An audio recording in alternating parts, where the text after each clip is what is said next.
पिंकी की शादी कुछ ही दिनों पहले भारतपुर गांव में हो जाती है। एक दिन वो रसोई में काम करते करते गाना गुनगुना रही होती है। तभी उसकी सास आती है। बिजली गिराने मैं हूँ आई, कहते हैं मुझको हवा हवाई, हवा हवाई, वी वी वी वी वी।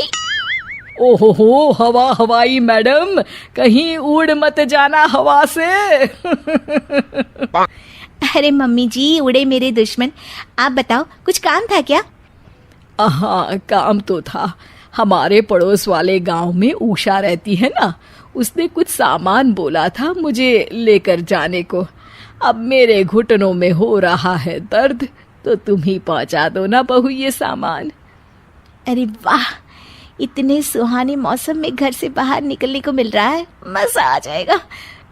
ये लो बेटा, ध्यान से जाना और लौटते वक्त उस गांव के कुल देवता के मंदिर में भी माथा टेक आना। हाँ हाँ मम्मी जी, जैसा आप कहें। पर ये सब करने के लिए थोड़ा सा खर्चा पानी मिल जाता तो। अरे पानी तो तुम्हें उषा पिला देगी, और खर्चा तुम ज्यादा करना मत, ठीक है बहू? जाओ, शाम तक घर लौट आना, ठीक है बहू रानी? सास वहां से चली जाती है और पिंकी पड़ोस वाले गांव में पहुंचती है और उसे कुल देवता का मंदिर दिखाई देता है।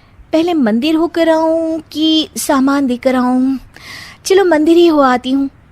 पिंकी मंदिर के पास जाती है, तभी उसका पैर एक पत्थर से टकराता है। हाय रो, मर गई रे। पिंकी देखती है कि वो पत्थर चमक रहा होता है। पिंकी वो पत्थर उठा लेती है। अरे, ये पत्थर तो चमक रहा है। वो पत्थर देख ही रही होती है कि तभी उसे एक आवाज सुनाई देती है। दन दना दन दन दन दन, जो तेरा मन चाहे तू बन।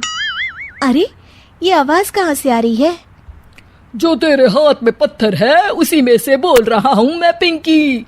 ये पत्थर है जादुई, और ये लगा है तेरे हाथों में, तो ये हुआ तेरा। अब तू जिसके रूप में आना चाहे आ सकती है। ये पत्थर हुआ तेरा। दन दना दन दन दन दन। क्या सच में ये जादुई पत्थर मेरा हुआ? अरे वाह वाह वाह वाह। पिंकी अपना काम खत्म करके घर आती है और उसकी सास रसोई में काम कर रही होती है। अब वक्त है इस पत्थर का इस्तेमाल करने का। बड़ी थकान हो गई है रास्ते में, सासू माँ से थोड़ी सेवा करवा लेती हूँ। पिंकी पत्थर को हाथ में लेकर अपने ससुर का रूप धारण कर लेती है। अरे ओ कमलेश की माँ, इधर तो आना जरा। क्या हुआ जी, क्यों चिल्ला रहे हैं?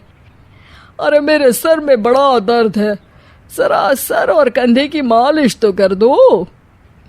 मैं आपको मालिश वाली दिखती हूँ क्या? जाइए, किसी नाई के पास जाइए और कराइए मालिश। जी भर के कराइएगा। अरे तुम ही तो हो मेरी मालिश वाली। तुम्हारे कोमल कोमल हाथों से जब ये खूबसूरत उंगली में बालों में मालिश होती है, आहा, सर दर्द हो या कैसा भी दर्द भाग जाता है। आप भी ना, आपने पहले तो कभी मुझसे ऐसे बातें नहीं की। आइए बैठिए, कर देती हूँ मालिश। पिंकी की सास पिंकी की मालिश कर रही होती है और पिंकी को बड़ा ही आनंद आ रहा होता है। इसे कहते हैं स्वर्ग की जिंदगी। सासू माँ के हाथ किसी हथौड़े से कम नहीं है, पर फिर भी फ्री की मालिश तो मिल रही है ना। वाजी वाजी वाह। कुछ देर बाद पिंकी अपने कमरे में आ जाती है और पिंकी के असली ससुर घर आते हैं।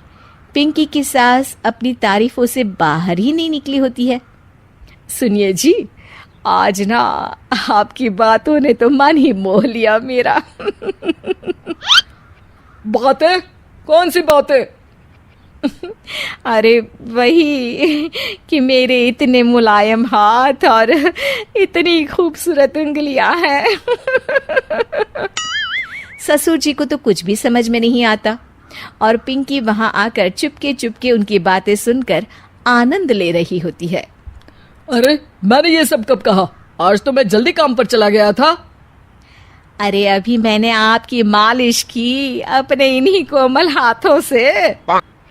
कोमल और तुम्हारे हाथ, अरे कमलेश की माँ, तुम्हारे हाथ तो इतने सख्त हैं कि अखरोट ही तोड़ दे।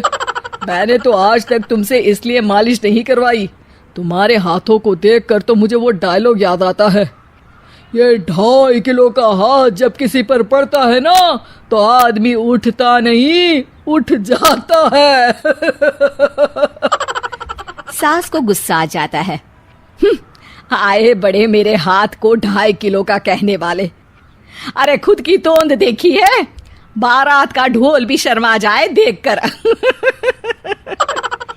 पिंकी उन दोनों की बातों से हंसी रही होती है कि तभी वहां कमलेश आता है और वो बहुत परेशान होता है। मैं तो लुट गया। अरे क्या हुआ कमलेश? दुकान में कल वो गुंडा जग्गू दादा आए थे और धमकी देकर गए हैं कि 1 लाख का हफ्ता देना पड़ेगा, नहीं तो मेरी दुकान तोड़ देंगे। सभी चौंक जाते हैं। क्या पिंकी अपने पति कमलेश को जग्गू दादा से बचा पाएगी? जानने के लिए देखिए रूप बदलने वाली बहू पार्ट 2।